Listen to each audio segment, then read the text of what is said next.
Hello friends, welcome back to my channel. It's me Yami or Rishika.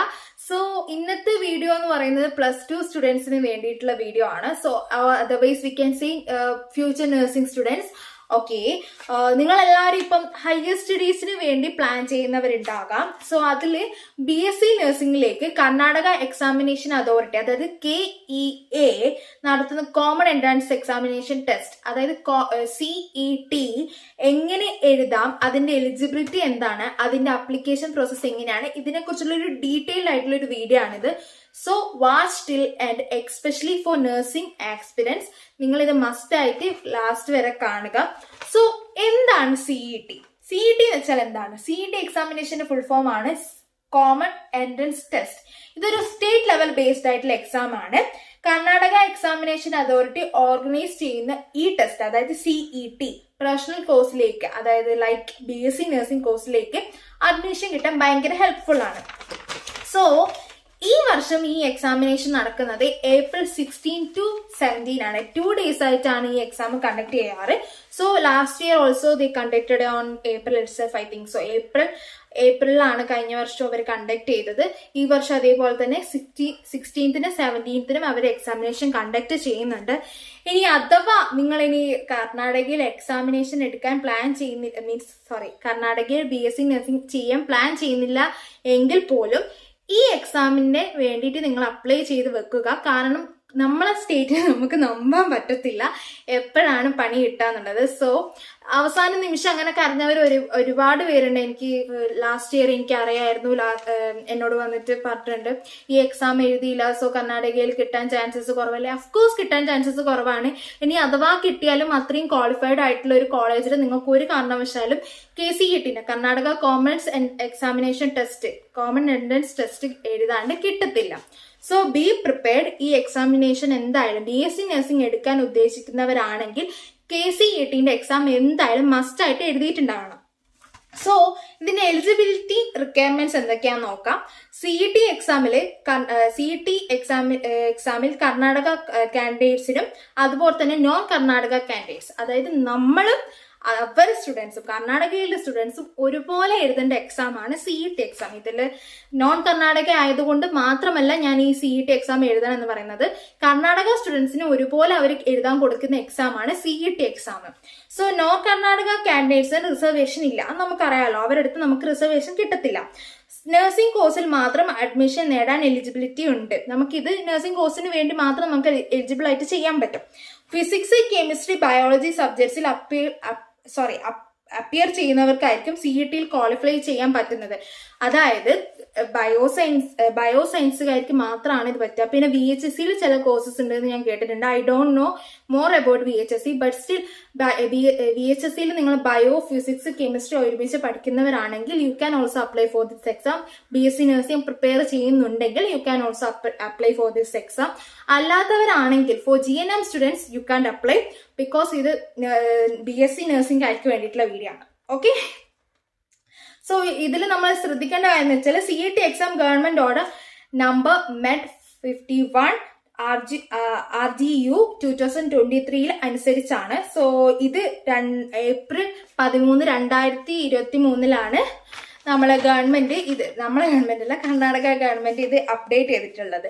So ഇതിന്റെ application form എങ്ങനെയാണ് നമുക്ക് ചെയ്യേണ്ടതെന്ന് വെച്ചാൽ ഓൾറെഡി അപ്ലിക്കേഷൻ ഫോം ഓപ്പൺ ആയി കിടക്കാണ്. January 23 തൊട്ട് അപ്ലിക്കേഷൻ ഫോം ഓപ്പൺ ആയി കിടക്കുക. ഇതിനിപ്പോൾ നമുക്ക് February 18 വരെ ഓപ്പൺ ആയിട്ടുണ്ടാവുമല്ലോ.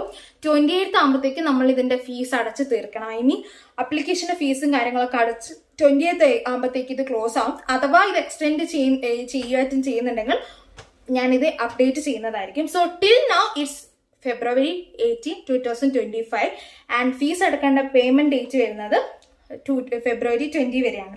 ദെൻ CET എക്സാം വരുന്നത് എങ്ങനെയാ വെച്ചാൽ CET ഫിസിക്സ്, കെമിസ്ട്രി, ബയോളജി സബ്ജക്ട്സിലാണ് നമ്മൾ ക്വാളിഫൈ ചെയ്യേണ്ടത്.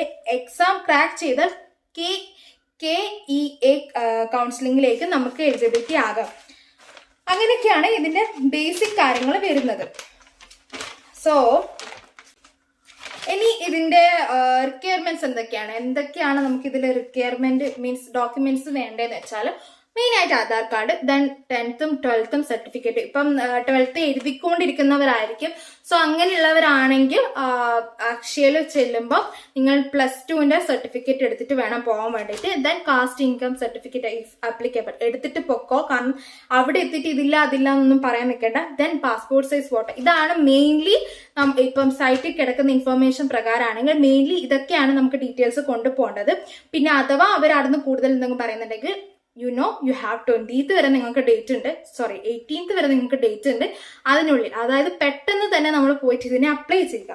പിന്നെ മെഡിക്കൽ ഡെന്റൽ ആയുഷ് കോഴ്സസിലേക്കാണെങ്കിൽ ഈ കോഴ്സിലേക്കാണെങ്കിൽ നമ്മൾ ഇത് അപ്ലൈ ചെയ്തിട്ടുണ്ടാവണം. ബിക്കോസ് ഇല്ലെങ്കിൽ നമുക്ക് KEAന്റെ കൗൺസിലിംഗിലേക്ക് നമുക്ക് പാർട്ടിസിപ്പേറ്റ് ചെയ്യാൻ പറ്റത്തില്ല. ദെൻ UG നീറ്റും കൂടി അപ്ലൈ ചെയ്തിട്ടുണ്ടാവണം.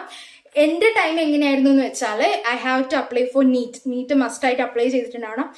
എൻട്രൻസ് എക്സാം എഴുതിയില്ലെങ്കിൽ പോലും നീറ്റിന്റെ അപ്ലിക്കേഷൻ ഞാൻ ചെയ്തിട്ടുണ്ടാവണം. സോ എന്റെ ഭാഗ്യത്തിന് എന്തോ ഞാൻ നീറ്റ് അറ്റൻഡ് ചെയ്തിട്ടുണ്ടായിരുന്നു.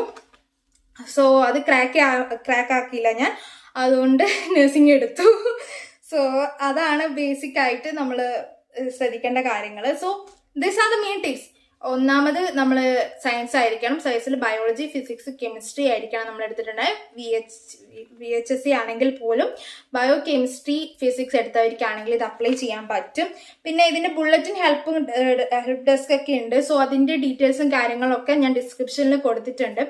ദെൻ പിന്നെ ശ്രദ്ധിക്കേണ്ട കാര്യങ്ങൾ, പിന്നെ ഈ എക്സാം എഴുതിയില്ലെങ്കിൽ നിങ്ങൾ അറിഞ്ഞിരിക്കേണ്ട കാര്യങ്ങൾ എന്തൊക്കെയാന്ന് വെച്ചാൽ നമുക്കൊരു പ്രോപ്പർ ആയിട്ടുള്ള നല്ലൊരു ക്വാളിഫൈ ആയിട്ടുള്ള ഒരു കോളേജിൽ നമുക്ക് സീറ്റ് കിട്ടത്തില്ല. അത് 100% ഉറപ്പാണ്. കാരണം 2 years ആയിട്ട് ഇവർ ഈ എക്സാം നടത്തുന്നുണ്ട്. ഇതുവരെയായിട്ട് അവർ എടുത്ത് കളഞ്ഞിട്ടില്ല. ഫ്യൂച്ചറിൽ എന്തെങ്കിലും കാരണവശാൽ 2003 ശേഷമുള്ള ബാച്ച് ആയിരിക്കും എന്തെങ്കിലും കാരണവശാൽ ഒരു ഇഷ്യൂ വന്നാൽ അവരാദ്യം സീറ്റിന്റെ കാര്യങ്ങളൊക്കെ ആയിരിക്കും ചോദിക്കുക. സോ എല്ലാവരും ഈ എക്സാം BSc നഴ്സിംഗ് ആസ്പിരന്റ് ആവാൻ താല്പര്യമുള്ളവരെല്ലാവരും ഈ എക്സാം അപ്ലൈ ചെയ്തിട്ടുണ്ടാവണം. അവസാന നിമിഷം കരയാനാവരുത്. Last year I plan to do this video, but unfortunately എനിക്ക് ചെയ്യാൻ പറ്റിയില്ല എന്റെ സിറ്റുവേഷൻ കാരണം. അതുകൊണ്ടാണ് ഇപ്രാവശ്യം ഇത് വന്ന ഉടനെ തന്നെ ഞാൻ വന്നിട്ട് നിങ്ങൾക്ക് വീഡിയോ ചെയ്യുന്നു. ഓൾറെഡി എനിക്ക് തന്നെ ഈ ഇൻഫർമേഷൻ കിട്ടാൻ വളരെ ഡിലേ ആയി. സോ ഈ വീഡിയോ കാണുന്ന GNMO കൊമേഴ്സോ അല്ലെങ്കിൽ ഹ്യൂമാനിറ്റീസോ സ്റ്റുഡൻസ് ഉണ്ടെങ്കിൽ നിങ്ങൾ നിങ്ങളുടെ ഫ്രണ്ട്സിനേക്ക് ഷെയർ ചെയ്യുക. നിങ്ങൾ സയൻസ് ഫ്രണ്ട്സിന് ഷെയർ ചെയ്യുക. അതേപോലെ തന്നെ സയൻസ് ഫ്രണ്ട്സിൽ ആരും BSc നഴ്സിംഗ് എടുക്കാൻ താല്പര്യമില്ലെങ്കിൽ എടുക്കാൻ താല്പര്യമുള്ളവർക്ക് വേണ്ടി സെൻഡ് ചെയ്ത് കൊടുക്കുക. ഫാമിലി ഗ്രൂപ്പ്സിലേക്കും ഫ്രണ്ട്സ് ഗ്രൂപ്പിലേക്കും ഒക്കെ ഷെയർ ചെയ്യുക. കാരണം it is very very important. ഒരാളെ ഫ്യൂച്ചറിലേക്കുള്ള കാര്യമാണിത്. സോ എല്ലാവർക്കും പരമാവധി ഷെയർ ചെയ്യുക. അതുപോലെ തന്നെ ഇതിന്റെ കൂടുതൽ അപ്ഡേറ്റ്സ്, കാരണം ഇനി ഇതിന്റെ സിലബസും ഇതിന്റെ എക്സാമിനെ കുറിച്ചുള്ള ടിപ്സും കാര്യങ്ങളൊക്കെ ഞാൻ ഷെയർ ചെയ്യും. സോ അതിനുള്ള എക്സ്ട്രാ ഇൻഫർമേഷൻ കിട്ടാൻ വേണ്ടി നിങ്ങൾ എല്ലാവരും എന്റെ ചാനലും കൂടി സബ്സ്ക്രൈബ് ചെയ്ത് നോക്കുക, ലൈക്ക് ചെയ്യുക, കമന്റ് ചെയ്യുക. If you have any doubt or more doubts ഇനി പേഴ്സണലായിട്ട് ചോദിക്കണം എന്നാണെങ്കിൽ you have my Instagram ID in my description. You can check in there and send me personal message. ഞാൻ എല്ലാ കാര്യങ്ങളും ഡീറ്റെയിൽ ആയിട്ട് പറഞ്ഞുതരും. കൂടുതൽ ഡൗട്ട്സ് ഉണ്ടെങ്കിലും കമന്റ് ചെയ്യുക. നെക്സ്റ്റ് വീഡിയോയിൽ ഞാൻ അതിനെക്കുറിച്ചുള്ള ഡീറ്റെയിൽ ആയിട്ടുള്ള കാര്യങ്ങൾ അപ്ഡേറ്റ് ചെയ്യുന്നതായിരിക്കും. So thanks for watching. See you next video. By.